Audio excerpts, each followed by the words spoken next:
জীবনের রক্ষাকে খুঁজে ছেড়ে লাভ ক্ষেত্রে সাবধান করছে ଆଉ ଭାବୁଛି ଜୀବନରେ ମତେ ନିରା ନା ମୋ ଶାଢ଼ୀର ଫୁଲ ହେଇପାରିନି ନା ତୁଳସୀ ହେଇ କାହା ଅଗଣାର ଚଉରାରେ ଜାଗା ପାଇପାରିନି। ମାଉସୀ ତମ କଥା ଶୁଣି ମତେ ଲାଗୁଛି ଜୀବନରେ ଅନେକ କିଛି ହରାଇଥିବା ଦୁଃଖରେ ତମେ ଭାଙ୍ଗି ପଡୁଛ।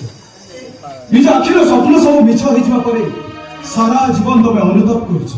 ହେଲେ ମାଉସୀ ମୁଁ ଆଜି ତମ ଜୀବନର କାହାଣୀ ବିଷୟରେ ଶୁଣିବାକୁ ଚାହେଁ। କୁହ ମାଉସୀ, ତା ଛଡ଼ା ଅନ୍ୟ ଆଗରେ ନିଜର ଦୁଃଖ କହିଦେଲେ ଦୁଃଖ ଲାଘବ ହେଇଥାଏ। କୁହ ମାଉସୀ।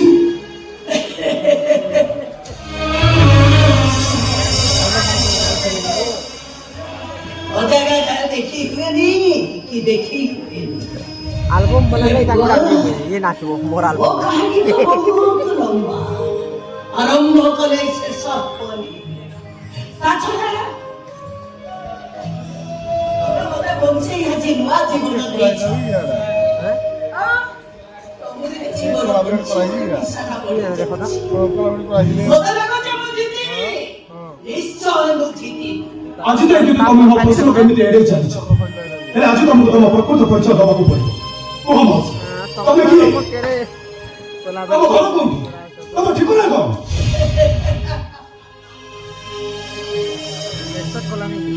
ମୋ ଠିକଣା ତ ମୋ ବହୁତ ଦିନର ହଜେଇ ଦେଇ ସାରିଛି। ନାଇଁ ମିଛ କହୁଛ ତମେ। ମୋ ସହିତ ଛଳନା କରୁଛ ତମେ।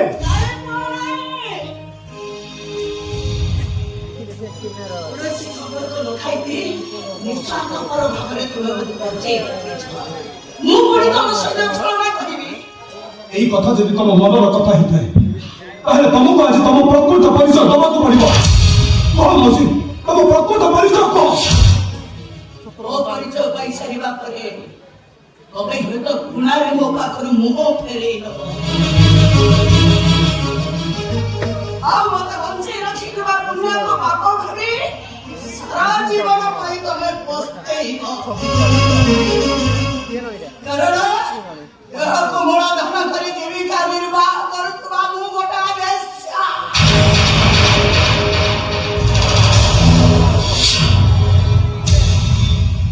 ମନେଲା ପୁଅ ମୁଁ ଜାଣିଛି ମୋ ପରିଚୟ ପାରି ସାରିବା ପରେ ତମେ ଏମିତି ଚମକି ପଡ଼ିବ। ହେଲେ ପୁଅ କେହି କଣ କେବେ ବେଶ୍ୟା ହେଇ ଜନ୍ମ ନେଇଥାଏ? ସାମାଜିକ ପରିସ୍ଥିତି ପରିବେଶ ସମୟ କ୍ରମେ ତାକୁ ବେଶ୍ୟା ସଜେଇ ଦିଏ। ମୁଁ ବି ଗୋଟେ ଝିଅ ଥିଲି।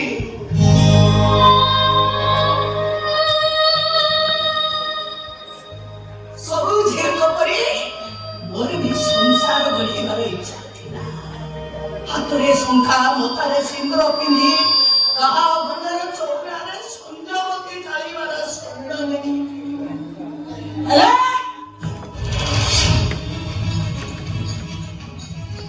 ସେ ଲମ୍ବଣ ବାବାଙ୍କର ସବୁ କିଛି ଛଡ଼ାଇ ଦେଲା ପରେ ମତେ ମତ ଭେଙ୍ଗିଦେଲା। ଦେବତାର ପୂଜା ପାଇଁ ସ୍ୱପ୍ନ ଦେଖୁଥିବା ଏ ଚନ୍ଦ୍ରପୁରଟା ସବୁଦିନ ପାଇଁ ଭାସି ରହିଗଲା। ଆଉ ସେଇ ନର୍ଦ୍ଦମାରେ ପଡ଼ି ପଡ଼ି ମୋ ପରିଚୟ ବଦଳିଗଲା। ମୁଁ ହେଇଗଲି ବେଶ୍ୟା ସାଲୁବାଇ।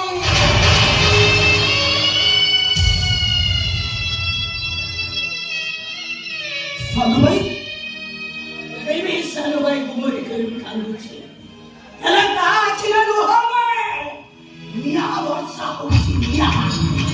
ତାରି ଆଖିର ନିଆଁରେ ରାମ କଂସ ଦୁର୍ଯ୍ୟୋଧନ ବଂଶନା କରି ନାରୀ ଆଖିର ନିଆଁରେ ତା ବଂଶ ବୁନିହାଦ ଖାନଦାନ ଜଳି ପଡ଼ି ପାଉଁଶ ହେଇଯିବ। ଆଉ ତାପରେ ସାଲୁବାଇ ହସିବ, ମନ ଖାଲି ବସିବ। ମାଉସୀ ତମ ଜୀବନର କାହାଣୀ ଶୁଣିବା ପରେ ପଥର ଆଖିରେ ବି ଲୁହ ଝରିବ। ହେଲେ ମାଉସୀ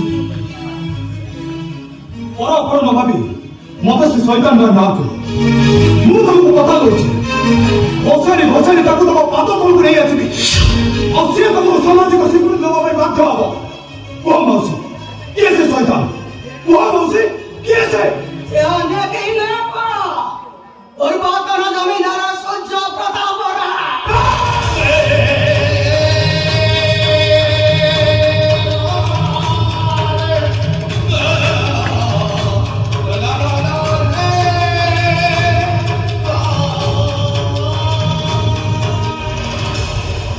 এই ସୂର୍ଯ୍ୟ ପ୍ରତାପର ରକ୍ତକୁ ଏ ଦୁନିଆର ଆଲୋକରେ ଦେଖେଇବା ପାଇଁ ଏ ଦୁନିଆର ସବୁ ଦିନ ଅପମାନକୁ ମୁଣ୍ଡରେ ମୁଣ୍ଡେଇ ମୁଁ ଜନ୍ମ ନେଲି ଶ୍ରାବଣୀକୁ।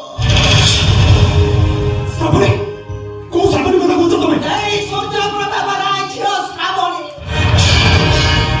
চন্দ্রভানু চৌধুরীর বহু শ্রাবণী। এই শ্রাবণীকে বঞ্চাইবার ଥିବା ପାଇଁ ମୁଁ ନିଜକୁ ଏ 22 ବର୍ଷରେ ବିକ୍ରି କରିଦେଲି। ଆଉ ମୋର ଇଚ୍ଛା ଥିଲା ସେ ସୂର୍ଯ୍ୟ ପ୍ରତାପ ପାଖରେ ତା ଝିଅକୁ ମୁଁ ଭେଟି ଦେବି। ନିଜ ଝିଅକୁ କଳୁଷିତ କରିଥିବା ପାପରେ ସାରା ଜୀବନ ସେ ଘାଣ୍ଟି ହେଇ ମରିବ। କିନ୍ତୁ ଈଶ୍ୱରଙ୍କ ଇଚ୍ଛା ଭିନ୍ନ। ସେ ସୂର୍ଯ୍ୟ ପ୍ରତାପ ପାଖରେ ସେ କଳୁଷିତ ହେବା ପୂର୍ବରୁ ଚନ୍ଦ୍ରଭାନୁ ଚୌଧୁରୀ ତାକୁ ଛଡ଼େଇଲେ। Oh my God! ମାରି ଯାଇନି ପୁଅ। ସେ ସୂର୍ଯ୍ୟ ପ୍ରତାପର ରକ୍ତ ନ ଦେଖିବା ପର୍ଯ୍ୟନ୍ତ ମୋ ମନରେ ଶାନ୍ତି ନାହିଁ। ମୋର ଯନ୍ତ୍ରଣାର ପୁନରାବୃତ୍ତି ସେହିଦିନ ହବ ଯୋଉଦିନ ସୂର୍ଯ୍ୟ ପ୍ରତାପ ରାୟ ମରିବ।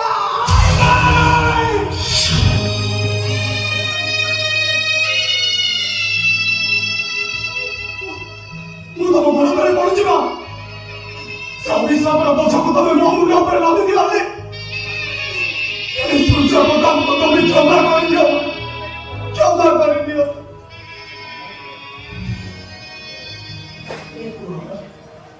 ଏଇଠି ଆଗରୁ କଣ ତମେ ମତେ କହୁଥିଲ ଯୋଉ ଶୈତାନ ମୁଁ ଜୀବନକୁ ନେଇ ଖେଳ ଖେଳିଛି ସେ ଶୈତାନ ମାରି ମୋ ପାଦ ତଳେ ପକାଇଦବ ବୋଲି। ହେଲେ ସୂର୍ଯ୍ୟ ପ୍ରତାପର ନାଁ ଶୁଣି ସାରିବା ପରେ ତମର ପରିବର୍ତ୍ତନ କଣ?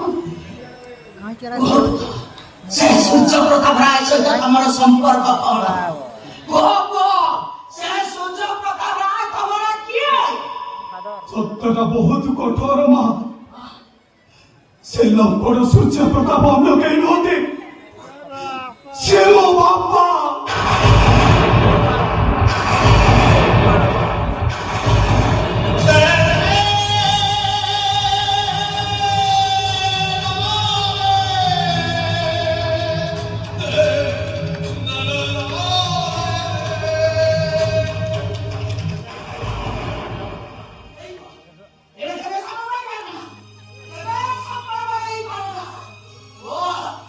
ତମେ କଥା ମିଛ କହୁଛ। ନାଇଁ ମା, ନାଇଁ, তুমি মিথ্য কহনি মা, মତେ বিশ্বাস কর।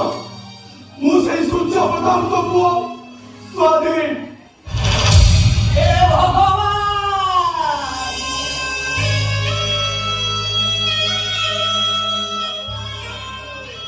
তোমাকে মুক্তি অপরাধ করেছিলে জীবন সারা কমে কমে তম মন শান্তি হেলানি যে আউরি তমে মতে বন্ধ କାହିଁକି ମା, କାହିଁକି? ମୁଁ କଣ ତମ ପୁଅ ହେଇପାରିବିନି?